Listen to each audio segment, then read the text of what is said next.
오늘 2024년도 청지기 직원 헌신 예배로 드립니다. 오늘 귀한 말씀을 전해주실 강사 목사님 박명철 목사님이십니다. 우리 귀한 목회 사역 47년을 이제 지난 3주 전에 잘 마치시고 이제 원로 목사님 되신 지 3주 되셨습니다. 우리 교단 교육국장으로 교단의 교육을 위해 애쓰시고 이제 청량리 교회에서 19년 동안 귀한 목회 사역 잘 마치시고 이제 은퇴하셨습니다. 교단 교회 창립 100주년이 되면서 우리 채부동 교회 시절부터 영광교회까지 우리 영광교회 함께 사역하셨던 우리 귀한 목사님들을 좀 함께 모셔서 말씀의 은혜를 나누고 싶다라는 마음이 있었습니다. 우리 박명철 목사님 1977년 우리 전도사로 우리 채부동교회 오셔서 우리 3년이지만 군목하시기 전까지 우리 귀한 학생들, 청년들과 함께 우리 귀한 사역 잘 감당하시고 또 우리 채부동교회 오셔서 결혼도 하셨어요. 그래서 우리 고 황성덕 권사님 우리 큰 사위시기도 하십니다. 우리 박명철 목사님 나오셔서 오늘 좋은 교회를 넘어 위대한 교회로라는 제목으로 하나님 말씀 전해주십니다. 우리 목사님 나오실 때 큰 박수로 목사님 모시겠습니다.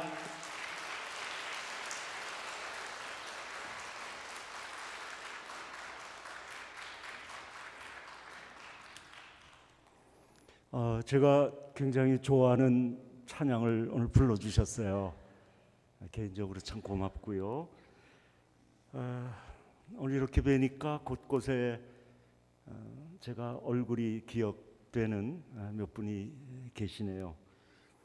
여러분에게 오늘 이 자리가 하나님 앞에 한 해를 청지기로 헌신하는 특별한 자리이지만 저에게는 참 뜻깊고 그리고 감격스러운 자리입니다. 막 눈물이 날 정도예요. 왜냐하면 1977년에 제가 신학교를 졸업하고 어린 나이에 전도사가 되어서 첫 설교를 한 교회가 바로 이 교회거든요.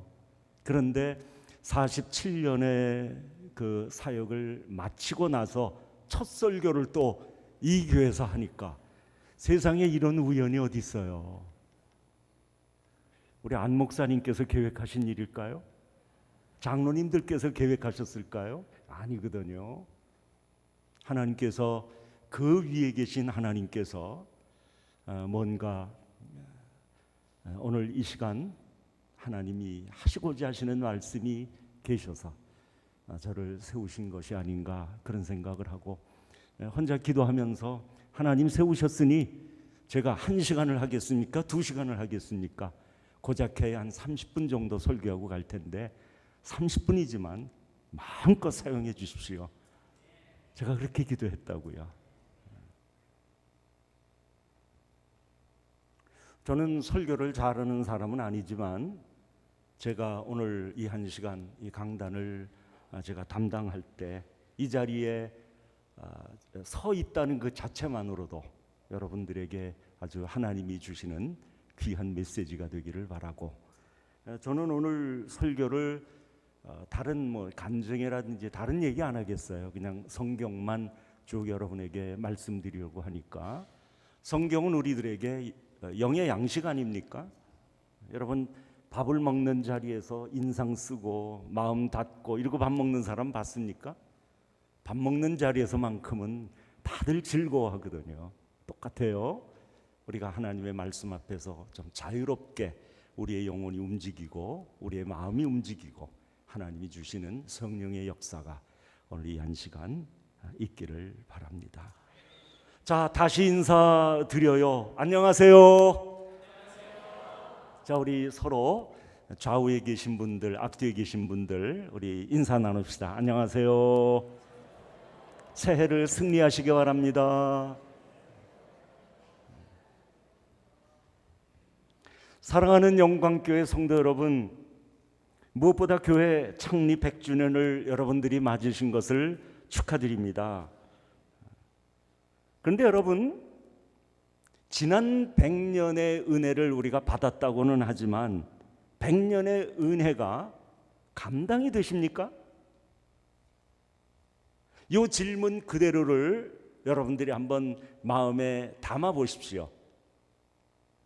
우리 교회가 창립 100주년의 해를 맞이했단 말이에요.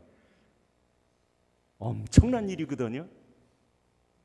우리가 100주년을 맞이했어 이러고 그냥 지나갈 수 있는 일이 아니거든요. 그 100년 속에서 하나님이 우리에게 주신 은혜, 우리 부모님 때로부터 또 그 윗때로부터 시작해서 지금 우리에게까지 이 은혜가 내려오고 있는데 이 은혜가 내게 감당이 되느냐는 거예요. 여기에 여러분들이 답을 하시려면 100년의 은혜를 다 알아야 되는데 안 그렇습니까? 우리는 고작 그 가운데서 몇 년이고 또 그 몇 년 속에서도 내가 경험한 일 정도이고 이걸 가지고 우리는 하나님의 은혜라고 하는데 아니거든요. 내가 다 경험해 보지 못했던 그 시간 속에서 하신 일, 여기 다 아이들을 키워보셔서 다 아실 거예요. 여러분이 자녀들을 위해서 얼마나 헌신하고 잘 되기를 바라고 그리고 아이들을 키워냅니까? 아이들이 그거 다 알던가요? 알던가요? 근데 여러분은 왜 하나님의 100년의 은혜를 다 아는 것처럼 앉아 계시죠?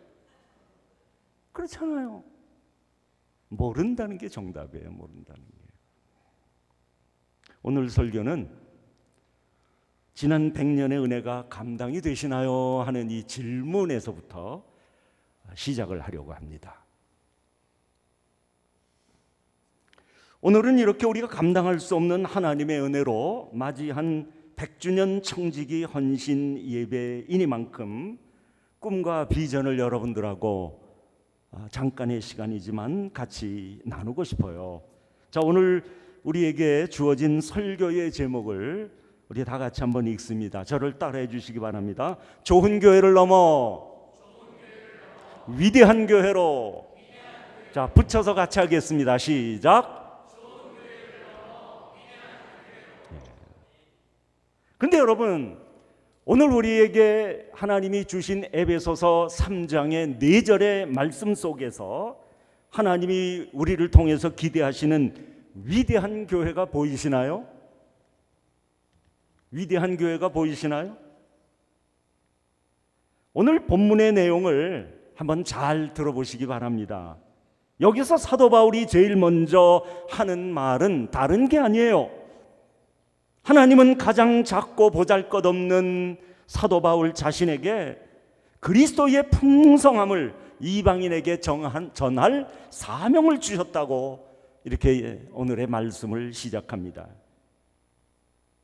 그런데 하나님이 전하라고 주신 그 복음의 부요함이 얼마나 크고 놀라운지 이걸 설명을 하면서 우리가 쉽게 이해할 수 없는 말씀을 이어가고 있는 겁니다. 뭐라고 얘기하죠? 이 땅에 세운 교회를 통해서 하늘의 천사들에게까지 하나님의 각종 지혜를 알리도록 하나님은 이 일을 태초부터 계획하셨다는 거예요. 여러분은 이와 같은 교회 목적을 알고 계셨습니까? 이 땅에 하나님이 교회를 왜 세우셨다고요? 이 세상에 하나님의 복음을 들어야 할 사람들은 당연하고 거기를 넘어서서 하늘의 천사들에게까지 하나님의 각종 지혜를 알게 하려고 이 땅에 교회를 세우셨다고 하니 여러분이 이와 같은 놀라운 목적을 알고 계시느냐? 제가 지금 이 도전으로 여러분에게 이 말씀을 드리는 거예요. 알고 계셨습니까? 우리가 일반적으로 꿈꾸는 교회가 있잖아요. 저도 청량리 교회에서 19년 목회를 시작할 때 19년 전에 성도들과 같이 아름답고 귀한 교회를 이루기 위해서 설문지를 돌렸어요. 여러분이 원하시는 교회가 또 여러분이 꿈꾸는 교회가 바라는 교회가 어떤 교회인지 써보시라고. 그래서 나는 무슨 이런 교회가 되길 원한다 저런 교회 쭉 모았거든요. 제일 많이 나온 교회 바라고 있는 교회 여러분도 다 짐작하실 거예요. 사랑이 많은 교회. 참 이상해요. 교회만큼 사랑을 많이 얘기하는 그런 그 공동체가 없는데 왜 교회는 늘 사랑이 부족하다고 느끼고 있는지 제일 바라고 있는 게 그거였어요. 우리 교회는 사랑이 많은 교회가 되고 싶다는 거예요. 좀 그런 교회를 만들어 달라는 거예요. 우리는 일반적으로 이런 꿈을 꾸거든요. 제가 몇 가지 예를 들어본다면 사랑이 많고 화목한 교회, 믿음의 능력이 넘치는 교회, 더 나아가서는 선한 행실로 소문이 난 교회. 우리가 이런 교회를 꿈꾸고 우리는 믿음 생활을 하고 있는데, 우리가 가지고 있는 이런 교회의 목적 안에 하늘의 천사들에게까지 하나님의 각종 지혜를 알리는 이런 교회를 만들어 가자, 이런 비전을 가지고 있느냐고 오늘 에베소서 3장 10절에서 우리를 도전하고 있는 겁니다. 그래서 본문을 다시 보게 되는 거예요. 이게 무슨 뜻인지. 앞에 두 절을 보니까 우리가 오늘 하나님이 주신 지난 100년의 은혜를 감당할 수 없이 받아들이고 감격하고 있듯이, 사도 바울도 모든 성도들 가운데서 가장 작은 자기 자신에게 어떻게 측량할 수 없는 그리스도의 풍성함을 전하도록 이 일이 맡겨졌냐는 거예요. 그리고 뒤에 두 절을 보면 그 두 절에서도 하나님은 교회를 통해서 하늘의 천사들에게 하나님의 각종 지혜를 알게 하려고 이것을 태초부터 계획하셨다고 하시니까, 오늘 이 본문을 통해서 사도 바울은 앞에 두 절에서도 그렇고 뒤에 두 절에서도 그렇고 계속해서 하는 이야기가, 하나님이 지난날 자기에게 찾아와서 자기에게 주신 은혜도 이해가 안 되고 감당할 수 없지만, 하나님이 지금 나에게 말씀하시는 이 사명도 아무리 생각해도 이해가 잘 안 되고 감당하기가 어렵구나, 이런 이야기를 지금 계속하고 있는 거예요. 오늘 본문이 온통 그런 이야기입니다. 여러분 생각해 보세요. 하나님은 창세전에 감추었던 그 비밀을 교회를 통해서 세상 앞에 밝히셨고, 그리고 이것을 밝히실 때 왜 그 대상을 하필이면 하늘에 있는 천사로 정하셨을까요? 이웃에게 전도하라든지 이방 사람에게 나가서 선교하라고 하면 우리가 쉽게 이해가 가겠지만, 하늘의 천사들에게 하나님의 말씀을 전하는 교회가 되라고? 왜 우리는 이래야 되냔 말이에요. 이게 무슨 의미겠습니까, 여러분? 여러분, 교회가 하늘의 천사들에게 복음의 말씀을 전해야 한다는 이런 생각을 한 번이라도 해본 적이 있으세요? 아마 없으실 거예요. 이 말씀을 통해서 우리는 깨닫습니다. 복음을 전하는 행위에 그 초점이 맞춰져 있지를 않고 우리가 뭘 가졌는지를 돌아보게 하시는구나. 우리가 지금 무엇을 소유하고 살고 있는 사람인지를 우리에게 말씀하고 계시는구나. 우리는 천사들에게 우리가 전해야 할 하나님의 각종 지혜를 가지고 있다는 거예요. 여러분, 이런 사실이 놀랍지 않습니까? 놀랍다면 다 같이 아멘. 엄청난 이야기를 지금 오늘 우리들에게 하고 계시기 때문입니다. 그러니 오늘 이 말씀을 보면서 우리가 내리게 되는 결론이 있습니다. 지금까지 우리는 좋은 교회를 이루어야 한다고 늘 말해 왔지만, 하나님은 좋은 교회보다 훨씬 더 높은 곳에 뜻을 둔 위대한 교회를 우리에게 기대하고 계시는구나. 가만히 생각해 보니까 우리는 교회에 대해서 너무나 많이 모르며 신앙생활을 해왔구나 하는 것을 이제 드디어 깨닫게 됩니다. 그래서 오늘 이 말씀 뒤로 이어지는 사도 바울의 기도를 보니까 그 기도 속에 우리가 잘 아는 유명한 말씀이 나오거든요. 왜 이런 기도를 드리게 되었는지 이제서야 그 뜻이 실감이 나는 거예요. 에베소서 3장 14절과 15절을 보면 사도 바울은 이렇게 기도를 시작합니다. 이러므로 내가 하늘과 땅에 있는 각 족속에게 이름을 주신 아버지 앞에 무릎을 꿇고 비노니, 이렇게 시작을 하더니 드디어 18절부터 이런 기도가 이어집니다. 능히 모든 성도와 함께 지식에 넘치는, 자 우리 다 같이 읽습니다. 능히 모든 성도와 함께 지식에 넘치는 그리스도의 사랑을 알고 그 너비와 길이와 높이와 깊이가 어떠함을 깨달아 하나님의 모든 충만하신 것으로 너희에게 충만하시기를 구하노라. 아멘. 자 여기 보세요. 그리스도의 사랑을 알고 그리고 그 사랑을 깨달아라. 얼마나 크고 얼마나 깊고 얼마나 넓은지 그 사랑을 깨달아라. 무슨 얘기를 하고 있는 겁니까? 우리가 하나님의 사랑을 모른다는 이야기를 지금 하고 있는 거거든요. 더 알아가야 할 영역이 무수한 것이 바로 하나님의 사랑이다. 그 이야기를 지금 우리에게 하고 있으니 우리에게 이 말씀은 이렇게 질문을 다시 합니다. 너희가 정말 하나님의 사랑에 그 너비와 길이와 높이와 깊이가 어떤 것임을 알고 지금 하나님을 예배하고 있느냐?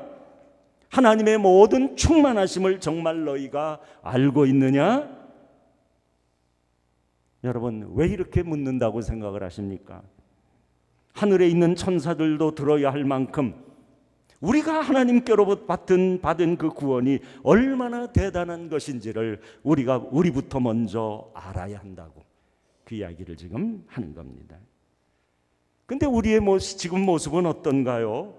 우리가 교회를 안다고 말을 하지만 우리의 눈에 보이는 정도, 우리가 경험한 정도를 가지고 우리는 교회를 말하고 있는 것이고 또 지나간 세월의 숫자에 우리가 머물러 있는 정도이고 가만히 보면 교회를 우리는 다 아는 것 같지만 내 경험과 영역 속에서 우리는 그렇게 내 스스로를 그렇게 우리가 판단하는 거지 실제적으로 하나님이 기대하시는 것에 견줘본다면 우리는 교회를 몰라도 너무 모르고 있었구나 하는 것을 이 말씀에서 우리는 깨닫게 되는 거 아닙니까?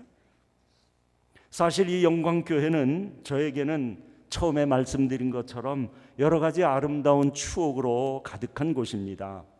47년 전으로 거슬러 올라가서 이 교회에서 저는 초기의 사역을 학생부를 했고 그리고 청년들과 함께 말씀 공부를 했거든요.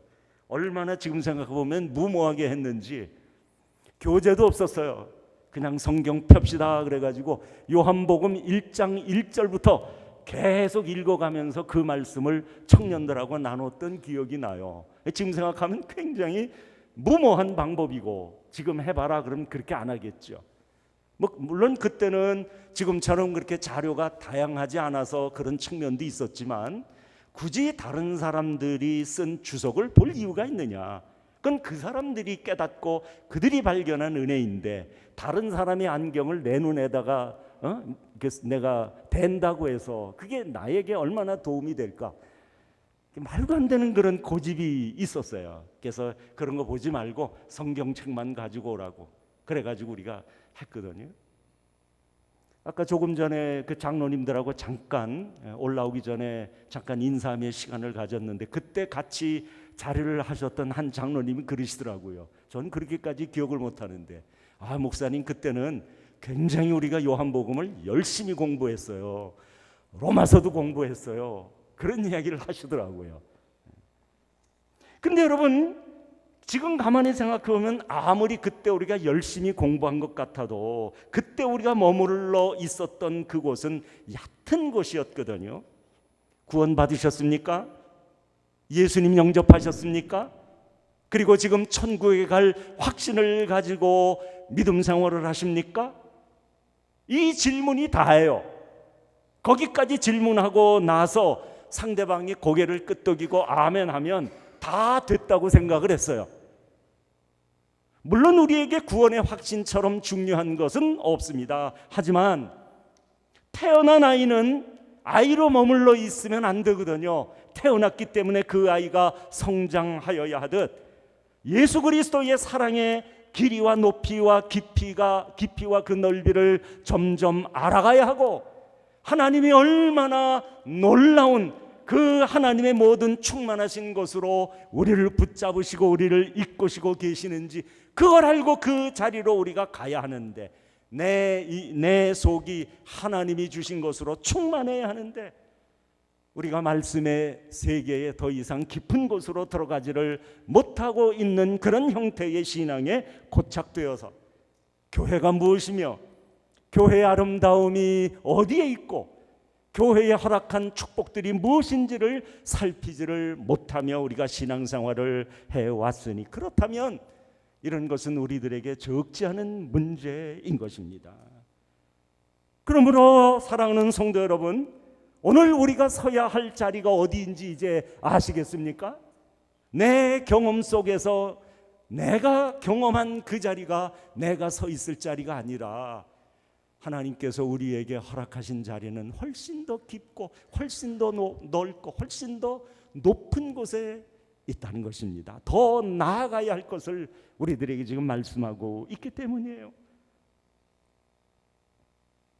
사도 바울은 우리들에게 아주 귀한 삶의 모습을 한 가지 보여주었죠. 그는 돌에 맞으면서까지 자기에게 돌을 던지는 사람들을 위하여, 그들의 영혼들을 위하여 복음을 전하면서 그들로 하여금 이 복음을 받아들이게 했는데, 그는 이 얘기하는 겁니다. 어떻게 이 땅의 교회가 그걸 넘어서서 이제는 하늘의 천사들에게 지혜를 전하는 이런 사명을 갖게 되었냐는 거예요. 그러면서 하는 이야기예요. 우리가 이렇게 달라졌다는 거예요. 우리가 있는 자리가 얕은 몰가인 줄 알았는데 하나님이 우리를 부르시고 서게 될 자리를 그렇게 하나님이 만들어 놓으시고 우리를 보내셨으니, 여러분 TV 프로그램인가요? 아이가 달라졌어요 있잖아요. 그 말 그대로 아이가 달라졌어요가 아니라 우리 영광교회가 달라진 겁니다. 여러분,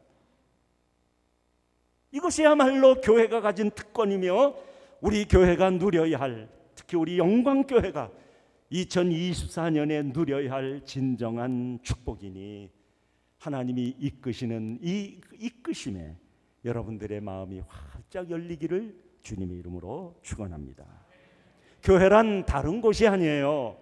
사람들이 얼마나 많이 모이고 우리 목사님이 얼마나 괜찮은 분이시고 또 교회 건물이 다른 교회에 비해서 얼마나 멋지고 웅장한가, 이런 싸움을 하는 곳이 아니잖아요. 우리가 다 경험했듯이 우리가 하나님과 연결되어져 있기 때문에 그분으로부터 나오는 모든 생명과 진리와 사랑의 그 충만함이 우리에게 있어서 굳이 남의 것을 빼앗지 않아도 되는 이런 사람들이 모여서 그 풍성한 은혜로 축복과 그 특권을 누리는 곳, 이것이 우리가 이제부터 우리가 경험하고 나아가야 하는 교회인 겁니다. 자, 그렇다면 이 100주년의 해에 우리는 좋은 교회를 넘어 위대한 교회를 바라보아야 하는데, 위대한 교회를 바라본 다음에는 우리는 뭘 해야죠? 두말할 것도 없이 우리가 바라본 그 교회를 우리는 이 땅에서 이루어 가야 합니다. 그리고 그런 위대한 교회를 우리가 성취하기 위해서는 오늘 하나님 앞에 은혜를 구하며 헌신을 우리가 다짐하고 있는 건데, 무엇보다도 금년에 여러분에게 하나님의 말씀이 새롭게 들리는 한 해가 되기를 주님의 이름으로 축원합니다. 여러분에게 그 흥미로운 이와 관련해서 답이 되는 열왕기하 2장의 사건 하나를 제가 소개해 드리려고 합니다. 여러분, 구약에 많은 선지자가 있지만 이름이 비슷한 두 선지자, 엘리야와 엘리사를 기억하실 거예요. 한 사람은 선생이고 한 사람은 그 제자격인 이런 관계를 가진 두 사람이죠. 엘리야가 이 땅에서의 모든 사역이 끝났을 때에 회오리 바람을 타고 하늘로 승천하게 됩니다. 그리고 엘리사가 보는 앞에서 자기 스승인 엘리야가 하늘로 올라간 뒤에 그 자리에 남아 있게 된 엘리사에게 선지자들의 제자들이 몰려왔습니다. 그 이유는 다른 데 있지 않고, 그 선지자들의 제자들은 엘리야와 엘리사 두 사람을 계속해서 따라다니면서 하나님이 그들을 통해서 하시는 일을 다 보았기 때문인 거예요. 그런데 그런 사람들이 와서 남아있는 엘리사에게 뭘 요청하고 있었는지, 열왕기하 2장 17절과 18절을 보겠습니다. 제가 읽겠습니다. 무리가 그로 부끄러워하도록 강청하매. 자, 여기 보세요. 무리가 그로 부끄러워하도록 강청하매. 여기 그는 남아있는 엘리사 선지자죠. 그러니까 엘리사 선지자가 그들이 강청하는 것을 들었을 때 부끄러워서 견딜 수 없도록 또 요청을 했다는 거거든요. 강청이 그런 의미거든요. 한 번 요청했는데 들어주지 않는다 그래서 아예 알겠습니다. 안 그러잖아요. 우리 믿음 있는 분들은 안 그러잖아요. 하나님 복을 주신다고 그랬잖아요. 그리고 또 하나님의 응답이 늦어지면 또 가서 하나님 뭐예요? 그러면서 계속해서 이야기하잖아요. 말씀드리고 기도하잖아요. 그걸 우리는 강청기도라고 얘기하는 거거든요. 하나님 사정 안 봐주고 그냥 쏟아내는 거니까. 바로 그 이야기가 여기 등장을 하는 거예요. 무리가 그로 부끄러워하도록 강청하며. 계속해서 그러니까 안 된다고 그랬는데 저들이 와서 강청을 하니까 뭐라고 그랬다고요? 보내라 한지라. 보내라고 했다는 거예요. 자, 그 다음 읽습니다. 그 말을 들은 그들의 행동을 보십시오. 그들이 50명을 보냈더니 사흘 동안을 찾되 발견하지 못하고 엘리사가 여리고에 머무는 중에 무리가 그에게 돌아오니 엘리사가 그들에게 이르되 내가 가지 말라고 너희에게 이르지 아니하였느냐 하였더라. 여러분, 이 얘기가 지금 어떤 상황의 얘기냐면 이런 장면입니다. 사람들이 몰려와서 이런 요청을 한 거예요. 조금 전에 하나님의 성령이 엘리야 선지자를 회오리 바람으로 데리고 올라가셨지만 혹시 하나님이 데리고 가다가 어느 골짜기에 또 어느 산에 떨어뜨렸을지도 모르지 않습니까? 여러분, 이해가 되세요? 이 말이? 하나님이 엘리야 선지자를 데리고 올라가셨지만 데리고 가다가 잠깐 실수해서 놓치는 바람에 올라가던 엘리야가 어느 골짜기에 떨어졌을지도 모르는데 만약에 그런 일이 생겼다면 우리가 찾아가서 건져주고 살려줘야지. 그대로 두면 엘리야는 죽습니다. 이런 요청을 한 거예요. 여기 믿음이 다 충만하신 분들이 앉아 계시니까 이 사람들의 이 요청, 기도라고 생각해도 좋은데 이런 기도를 여러분들이 한번 평가를 해보세요. 이렇게 기도해도 되는 건지. 어떻습니까, 여러분?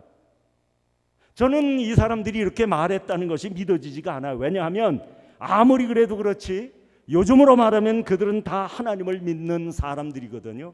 그리고 그 당시에 헌신을 다짐한 사람들이란 말이에요. 오늘 금년에 청지기 헌신 예배를 지금 드리고 있는 이 자리에 계신 여러분들과 똑같은 사람들이에요. 그런데 그렇게 하나님을 믿으면서 하나님을 이 정도 수준으로 생각하다니.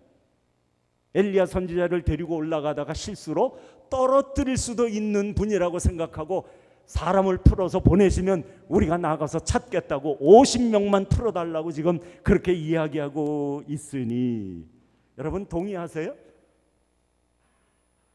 아무리 우리가 교회 일에 많은 염려를 하고 걱정을 한다고 해도 하나님의 영역에까지 침범하면서 이렇게 들어가는 것은 너무 좀 심하다는 생각이 들죠. 근데 무엇보다도 엘리사가 이 요청을 받아들일 수가 없었던 거예요. 그래도 하나님의 사역을 계속해서 꾸준히 지켜보는 그들을 보고 괜찮다고 생각을 했는데 막상 그들이 나와서 요청하는 내용을 보니까 이런 수준의 요청이었으니 당연히 엘리사는 그럴 필요 없다. 우리 하나님이 엘리야를 데리고 올라가다가 떨어뜨릴 리가 있느냐, 이 얘기를 자세하게 하진 않았지만 엘리사의 마음속에 이제 그런 것이 있어서 너희들 괜히 헛수고하는 거다, 갈 필요 없다 그랬던 건데 아니라고, 우리는 가야 된다고 목숨 걸고 강청을 하니까 방법이 없었던 거예요. 나중에 아닌 걸 스스로 너희들이 깨달아야 되지. 그래, 가봐라. 결국 보냈더니 저들이 빈손으로 돌아왔다는 얘기거든요. 그러니 여러분, 그 장면은 우리에게 지금 강청기도가 무엇인지를 설명하고 있지만 정작 성경은 우리가 그렇게 강청하며 드리는 기도에 문제가 있다는 것을 이야기하고 있는 겁니다. 자, 조금 인정하기는 싫지만 이게 우리의 모습이에요. 마음속으로 한번 따라하시는데 소리 내서 하셔도 좋고, 하나님, 다 같이 하나님, 우리의 기도에는 문제가 있습니다. 아세요? 여러분 자녀가 여러분에게 뭔가 필요한 것을 요청할 때, 야, 내가 이런 아들을 두었나? 항상 여러분 그런 마음이 생깁니까? 제가 요청하는 것에 문제가 많다는 거 다 아시죠? 똑같은 거예요. 근데 우리는 믿음이라는 것으로 포장을 해서 강청 기도를 드리면 된다고. 바로 그 사건이 이제 우리의 모습, 기도하는 우리의 기도를 돌아보게 하는 열왕기하 2장의 사건이었던 거예요. 자, 이제 무슨 말인지 우리가 알았다면, 우리의 기도에 이렇게 문제가 많다는 것을 우리가 말씀을 듣고 난 지금, 그렇다면 우리는 어떻게 해야 되느냐? 답을 찾아야 되거든요. 근데 마침 예수님께서 이에 대한 답을 누가복음 11장에서 한 비유를 통해서 우리들에게 말씀을 하고 계세요. 예수님께서도 강청 기도에 대해서 이제 가르쳐 주셨는데, 그 시점이 언제냐면 제자들에게 주기도를 가르쳐 주신 다음이었어요. 주기도문을 가르쳐 주시구나. 여러분, 이 주기도는 어떻게 시작이 되냐면, 너희는 이렇게 기도하라. 그리고 주기도를 가르쳐 주세요. 어떻게 기도하라고요? 이렇게 기도하라고. 다시 말해서 주기도는 우리에게 어떤 의미의 기도냐면, 우리가 기도해야 할 그 내용을 우리에게 전해 주신 기도예요. 내용. 주기도는 이 내용을 우리에게 전해 주신 기도인데, 예수님은 제자들에게 주기도를 통해서 이렇게 기도하라고 기도의 내용을 가르쳐 주신 이후에 우리가 모두 다 잘 아는 비유 하나를 말씀하셨어요. 여러분 아시죠? 한밤중에 친구의 집에 가서 문을 두드리면서 떡 3덩이를 달라고 요청한 그 비유. 그게 이제 누가복음 11장에 나오는데, 자, 여기에서 어떻게 이 비유가 시작되고 있는지 이 부분을 여러분들이 놓치지 마셔야 돼요. 누가복음 11장 4절과 5절을 보겠습니다. 자, 4절은 이제 화면에 나와 있지만 이게 주기도문 아닙니까? 아까 뭐라 그랬죠? 우리가 이렇게 기도해야 하는 기도의 내용이라 그랬죠. 그리고 나서 5절에서 이제 말하자면 예수님이 우리에 대해서 가르쳐 주시려고 하는 비유가 등장을 하는데, 우리 4절 5절을 같이 읽겠습니다. 우리가 우리에게 죄 지은 모든 사람을 용서하오니 우리 죄도 사하여 주옵시고 우리를 시험에 들게 하지 마시옵소서 하라. 자, 이렇게 기도하라고 기도의 내용을 가르쳐 주셨는데, 그 다음에 이제 5절입니다. 어떤 말로 시작이 되는지 이게 제일 중요해요. 어떻게 시작되죠? 네, 다 같이 또 이르시되. 여러분, 이런 말씀들을 잘 볼 줄 아는 지혜가 있으셔야 돼요. 이게 성경을 완전히 바꿔놓는, 우리의 생각 고정된 자리에서 우리를 변화시켜 주시는 말씀이기 때문에 다 같이 한번 따라합시다. 또 이르시되. 또 이르시되라는 말을 한 후에 예수님이 비유를 우리에게 전하셨다고 지금 성경이 그렇게 우리에게 말씀합니다. 5절을 보겠습니다. 또 이르시되 너희 중에 누가 벗이 있는데 밤중에 그에게 가서 말하기를 벗이여 떡 3덩이를 내게 구워달라. 그 다음엔 뭐 어떤 비유가 이어졌는지 더 말씀을 안 드려요. 여러분들도 다 아시니까. 여러분, 여기에서 보듯이 예수님이 주기도를 가르쳐 주셨단 말이에요.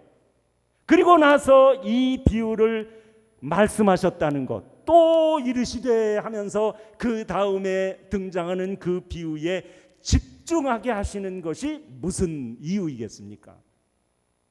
주기도문을 통해서 이렇게 기도하라고 가르쳐 주셨는데, 이번에는 그 기도의 내용을 돌아보라고 우리들에게 보충적인 설명을 하고 있는 거예요.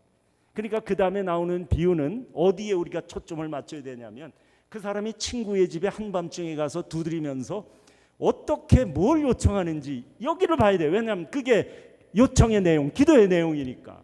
근데 우리는 그쪽을 보질 않고 밤새 가서 두드리고 그 주인이 막 불편하고 힘들어 죽겠는데도 그냥 내가 필요한 것이 다라고 생각하고 덤벼드는 이런 쪽에 우리는 포커스를 맞춰서 이게 믿음이다, 이거 훌륭해, 어떻게 이럴 수가 있어, 이렇게 우리는 이야기하고 지나가잖아요. 그러니까 오늘 이 말씀이 우리에게 전하려고 하는 핵심을 놓치는 거예요.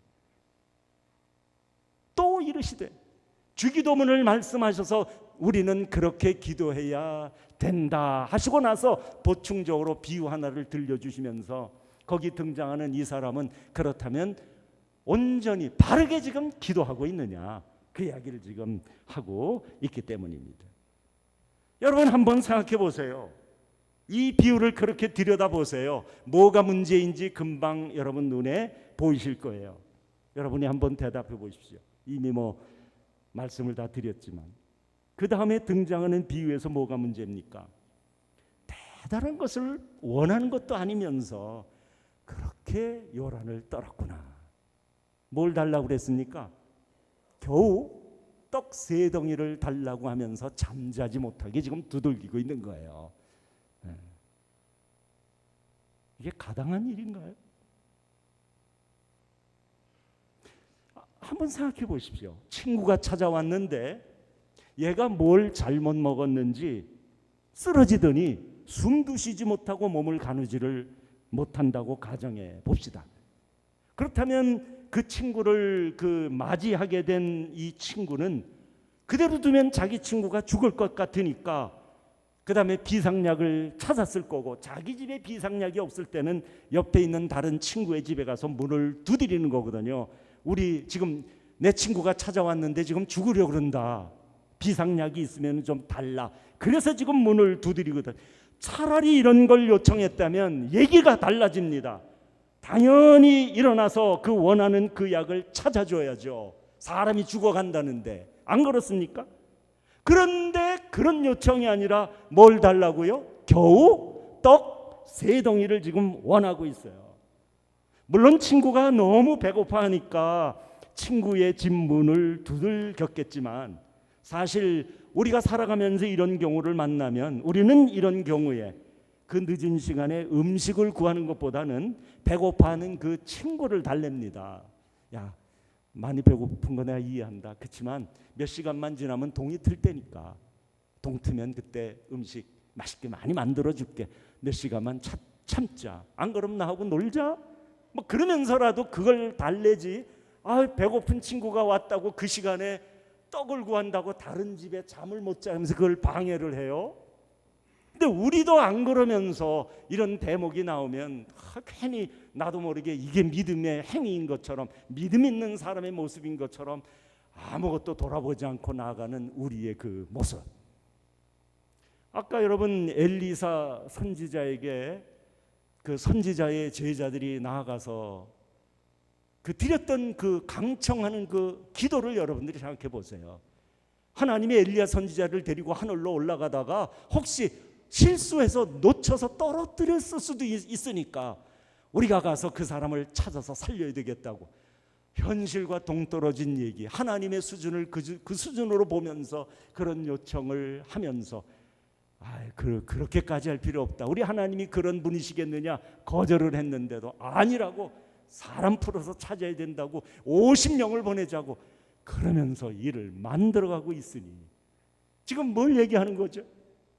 하나님을 찾아 기도하는 우리의 자리에서 우리의 기도에는 이렇게 문제가 많다는 것을 이야기하는데, 오늘 예수님이 이 비유를 통해서 그걸 다시 한번 설명을 해 주시고 있는 거예요. 그렇지만 이렇게 문제가 많은 그 요청 앞에서 예수님은 이 사건을 이렇게 마무리하세요. 여러분이 그 다음에 성경을 이제 각자 여러분들 한번 보시면 좋겠는데, 결국 예수님은 이렇게 문제가 있는 요청에도 하나님이 응답해 주시는 이유를 설명해 주세요. 그러면서 바로 너희 하늘 아버지는 구하는 자에게 좋은 것을 주시는 분이시다. 우리가 구하는 우리의 기도에 많은 문제가 있어도 우리를 하나님은 정말 사랑하시기 때문에 우리에 대해서 좋은 것을 챙겨주시는 하나님이라는 것을 기억하고 하나님께 기도하는 것을 게을리하지 말아라 할 수만 있다면 내가 하나님 앞에 지금 어떻게 기도하고 있는지를 돌아보며 하나님을 더 사랑해라. 하나님의 등을 향해서 더 가까이 나아가라. 그렇게 말씀을 하세요. 하나님께서 당신이 세우신 이 엄청난 계획을 우리에게 이루라고 우리에게 지난 100년간의 은혜를 주신 겁니다. 그런데 우리가 생각하고 바라고 있는 교회 모습이 5년 전에 개척한 교회와 10년 전에 개척한 교회와 30년 전에 개척한 교회, 50년 된 교회, 여기와 그 수준이 같다면 우리는 성장하지 못한 거거든요. 우리는 100년의 은혜를 받았다고 하면서 교회를 바라보고 생각하는 것에 차이가 없다면 이거 우리가 용납할 수 없는 자존심에 관한 문제가 아니겠습니까? 그러니까 우리는 여기에서 하나님이 우리에게 주신 100년의 은혜, 이 은혜를 통해서 우리는 영광으로 나아가기 위하여 우리는 금년에 그런 목표를 세워서 지금 함께 기도하며 나아가고 있는데 구체적으로 그 길이 여러분들에게 이제 열리는 한 해가 되기를 바랍니다. 오늘 이 헌신의 자리에서 우리에게 주시는 하나님의 음성을 분명히 들었다면 우리가 오직 하나님의 충만함 속에서 감격하게 될 때 그걸 보고 천사들도 놀랄 거고요, 하늘의 권세들도 정사들도 다 놀랄 거고 사탄들도 놀랄 거라고 생각합니다. 아까 그 말씀을 어느 장로님이 하시더라고요. 그렇다면 위대한 교회는 어떤 교회인가요? 그건 저한테 물어볼 게 아니고 하나님께 물어보셔야 돼요. 여러분이 이제부터 그렇습니다. 좋은 교회 차원에 머물러 있지 않고 100년의 은혜를 받았으니 위대한 교회로 나아가고 싶습니다. 저에게 가르쳐 주십시오. 하나님이 이 말씀을 통해서 우리들에게 그 교회를 우리들에게 소개해 주실 거예요. 헌신 예배는 바로 이런 자리라고 생각해요. 우리가 하나님 앞에 헌신하기 위해서는 다른 어떤 것보다도 하나님과의 관계가 가장 중요한 거거든요. 하나님과 우리가 친밀한 그런 연결된 이런 관계를 우리가 가지고 있다는 것은 우리의 말씀 생활 그리고 우리의 기도의 생활로 이어지고 여기에 거품이 들어가 있지를 않고 진정한 그런 모습으로 하나님 앞에 나아가게 되는데 이걸 우리는 우습게 볼 수 없는 겁니다. 이 귀한 헌신 예배의 자리에서 이제 하나님은 오늘 우리에게 우리가 나아가야 할 방향, 우리는 참 많이 달려온 것 같지만 아직 멀었다. 우리는 참 많은 것을 경험한 것 같지만 일부분밖에는 경험을 못했다. 정말 중요하고 정말 우리들에게 복된 것은 그 너머에 있다. 지금 그렇게 말씀을 하시는 거거든요. 여러분, 우리 모두 이 세상의 사람들에게 복음 전하며 하나님의 비밀을 알리도록 우리가 그런 능력을 가지고 사는 것은 너무나도 당연하고 더 나아가서 하늘에 있는 천사들을 대상으로 해서 하나님의 온갖 지혜를 그 천사들에게 알릴 만큼 하나님이 우리에게 주신 풍성함으로 충만함으로 우리 안에 가득 채워지는 은혜가 있기를 바랍니다.